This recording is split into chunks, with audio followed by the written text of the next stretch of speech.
يا أيها الذين آمنوا كتب عليكم الصيام كما كتب على الذين من قبلكم لعلكم تتقون. أعوذ بالله من الشيطان الرجيم. بسم الله الرحمن الرحيم. والصلاة والسلام على أشرف الأنبياء والمرسلين نبينا محمد وعلى آله وأصحابه أجمعين. وأشهد أن لا إله إلا الله وحده لا شريك له وأشهد أن محمدا عبده ورسوله صلى الله عليه وسلم ثم أما بعد. Mes frères et sœurs, aujourd'hui nous allons parler d'un élément fondamental, essentiel de la vie du musulman. C'est ce qu'on appelle en arabe al-khuluq, le comportement. Première des choses qu'il faut établir et sur laquelle nous devons nous mettre d'accord, c'est que le comportement avec les créatures émane du comportement avec le Créateur. Le premier des comportements auquel l'homme, auquel le abd, auquel la créature d'Allah Azza wa Jal doit penser, vers lequel il doit se concentrer et il doit se consacrer, c'est le bon comportement avec Allah Azza wa Jal par ce que l'on nomme al-tawhid, l'unicité d'Allah, al-ikhlasu lillahi Azza wa Jal, la sincérité dans l'unicité d'Allah subhanahu wa ta'ala. C'est-à-dire que un bon comportement avec les gens, s'il n'est pas basé sur un bon comportement avec Allah Azza wa Jal, est un comportement qui ne vaut rien. Le bon comportement doit être en premier lieu celui avec notre Créateur, Allah subhanahu wa ta'ala. De ce bon comportement avec le Créateur naît le bon comportement avec les créatures, car bien évidemment, chacune des actions après cela devient une adoration, devient une action que l'on fait pour Allah subhanahu wa ta'ala. Et pour qu'elle soit pour Allah, il faut qu'elle soit dans son agrément. Et Allah Azza wa Jal aime les hommes qui se comportent de la meilleure des façons avec leurs semblables et avant toute chose avec les musulmans. Allah Azza wa Jal dit dans le Coran, Bismillahir Rahmanir Rahim, Hal yastawi alladhina ya'lamun walladhina la ya'lamun. Ceux qui savent et ceux qui ne savent pas, sont-ils égaux? Subhanallah. De même, Allah Azza wa Jal dit dans le Coran, Innama yakhsha Allah min ibadihi al-ulama. Ceux qui réellement craignent Allah Azza wa Jal comme il se doit, à la fois par amour et par crainte, ce sont les ulama, ceux qui ont de la science. Et si la première des sciences, c'est la science du tawhid d'Allah subhanahu wa ta'ala, de se diriger uniquement vers Allah Azza wa Jal. De même, de cette science-là, naîtra un bon comportement avec les créatures. Ça, c'est le comportement avec notre Seigneur. Le comportement maintenant avec les créatures. Écoutez ce cadeau que nous a fait le prophète sallallahu alayhi wa sallam, ce hadith, cette parole prophétique, immense de sens, immense de sens. قال النبي صلى الله عليه وسلم إنما بعثت لأتمم مكارم الأخلاق. Allahu Akbar. Certes, je n'étais envoyé que pour parfaire le bon comportement. Très souvent, certains musulmans pensent que nous avons les 5 piliers de l'islam et nous avons en plus un wasf zaïd, une chose en plus qui n'est pas obligatoire, qui est le fait d'avoir un bon comportement. Ainsi, dans l'imaginaire général, dans l'imaginaire musulman d'une partie de la population musulmane, le bon comportement avec les gens est une chose qui vient en plus de la foi. Ya ikhwan, qu'on soit bien clair, le comportement fait partie intégrante de la foi. Le comportement fait partie intégrante de la foi.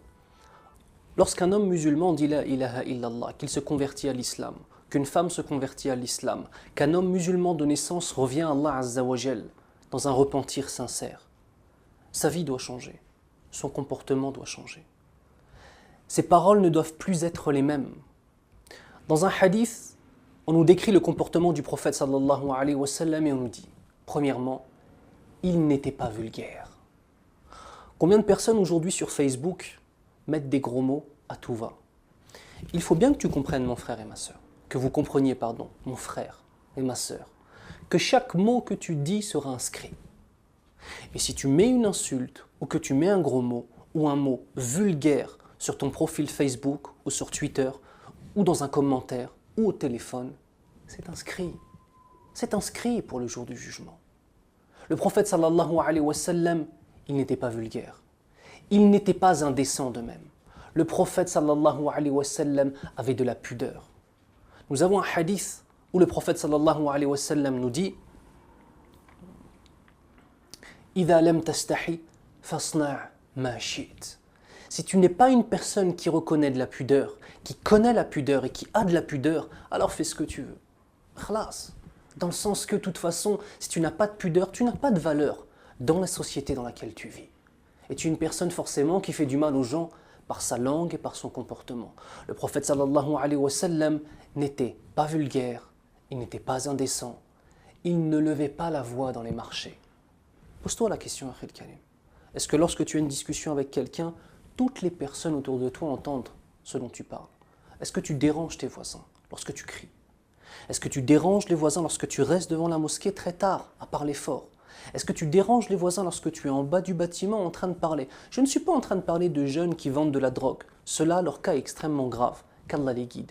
Je suis en train de parler de jeunes musulmans qui ne sont pas en train de vendre de la drogue ou en train de consommer de la drogue ou boire de l'alcool et qui sont simplement entre eux en train de discuter, qu'ils ne font rien de mal. Simplement en train de rire, en train de discuter. Sauf que ce qui est mal, c'est que tu es en train de déranger tes voisins.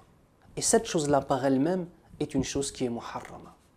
Enfin, le prophète sallallahu alayhi wa sallam ne rendait jamais un mauvais acte par un mauvais acte et il pardonnait.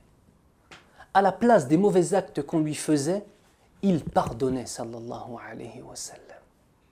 Allahu Akbar. On demande à Allah Azza wa Jal de faire en sorte que nous nous rapprochions de ce modèle prophétique sallallahu alayhi wa sallam. Ton comportement est la vitrine de ce qu'il y a dans ton cœur. Ton comportement est le reflet de ta foi, ya akhi. Est-ce que maintenant, chaque soir avant de dormir, on se pose la question, n'ai-je pas froissé un tel? Comment lui ai-je parlé? Comment me suis-je adressé à lui? Ce jeune, cet ancien, cette personne qui avait mon âge. Lorsque je suis parti dans le marché ou que je suis parti dans un commerce, comment est-ce que j'ai parlé? Le musulman doit être une lumière. Le musulman doit être souriant. Vous savez, subhanallah, c'est extraordinaire ce qu'un sourire peut faire dans le cœur d'une personne.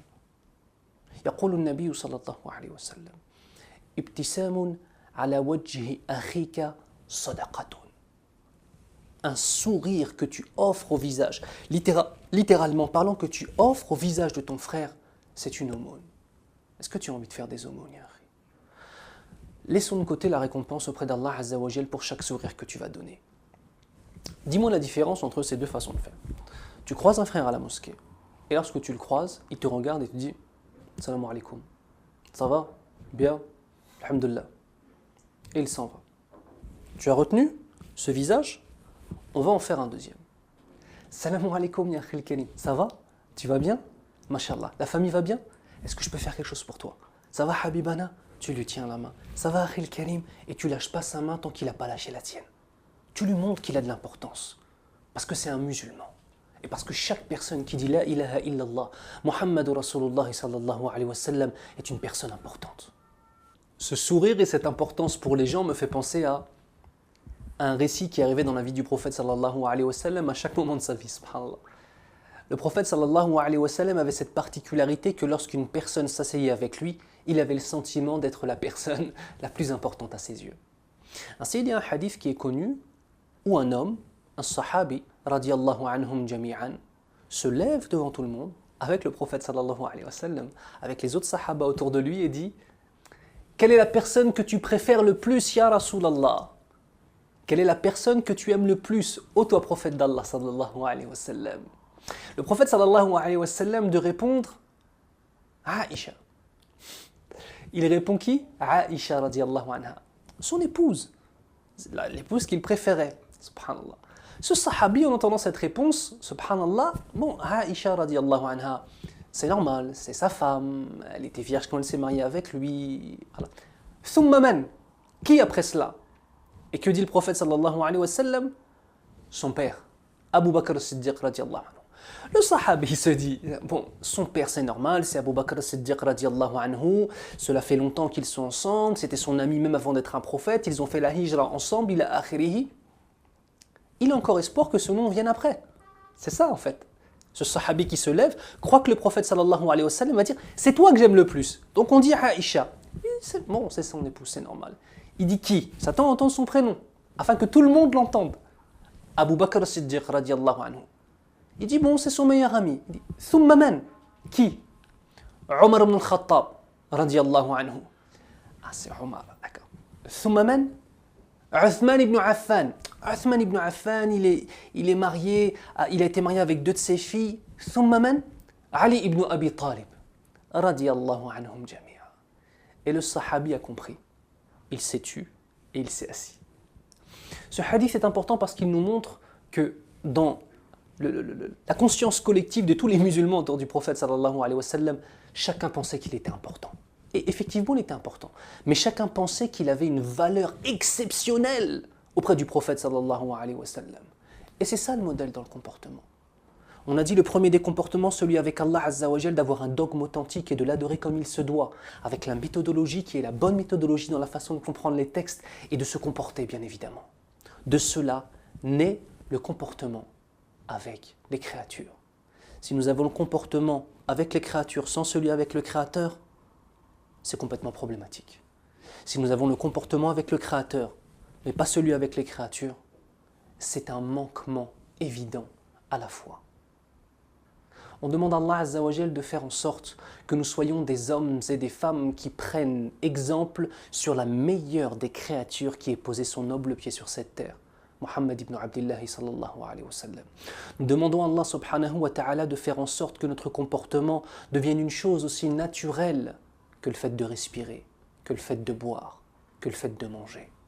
On demande à Allah Azza wa Jal de faire en sorte que notre respiration et notre souffle ne donnent naissance qu'à de belles paroles, apaisantes, pleines de sérénité, qui ont pour but d'unifier les musulmans. On demande à Allah subhanahu wa ta'ala de nous donner sa lumière au jour du jugement et dans son paradis, ya Rabbal Alamin, et de nous donner les plus hauts degrés du paradis. Ceci en application du hadith du prophète sallallahu alayhi wa sallam qui dit « Ana za'imun ببيت في أعلى الجنة لمن حسن خلقه. Je suis le garant d'une maison au plus haut degré du paradis pour celui qui va parfaire son comportement. Ya Rabbal Alamin, accorde-nous cette maison, Ya Allah. سبحانك اللهم وبحمدك أشهد أن لا إله إلا أنت أستغفرك وأتوب إليك وسأحفظكم يا إخواني et faites des duas pour nous Inch'Allah. Assalamu alaikum. يا أيها الذين آمنوا كتب عليكم الصيام كما كتب على الذين من قبلكم لعلكم تتقون